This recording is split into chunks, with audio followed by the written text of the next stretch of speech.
যখন আমরা কোনো লোহার তৈরি জিনিসকে খোলা জায়গায় রেখে দিই তখন তার মধ্যে এই রকমের জং মানে মরিচা ধরে আর লোহার জিনিসটিকে দেখতে খারাপ করে দেয়। এখন প্রশ্ন, রেল লাইনও তো লোহার তৈরি, বছরের পর বছর চলতে থাকে, তাহলে তার উপর কেন জং ধরে না? চমৎকার একটি তথ্য আপনাদের সাথে শেয়ার করব, কিন্তু তা জানার আগে আমাদের অ্যামেজিং নলেজ বেঙ্গলি চ্যানেলটি সাবস্ক্রাইব করে নিন।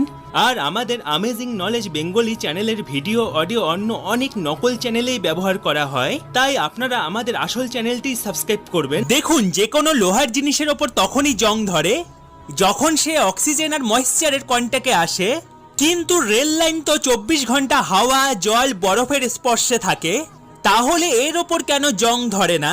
দেখুন, রেল লাইন বানানোর সময় শুধুমাত্র আয়রন আর স্টিলের ব্যবহার করা হয় না, এর মধ্যে 10% মতন ম্যাঙ্গানিজ মেশানো হয়, আর এই ম্যাঙ্গানিজ ব্যবহার করলে লোহাতে সহজে জং ধরে না।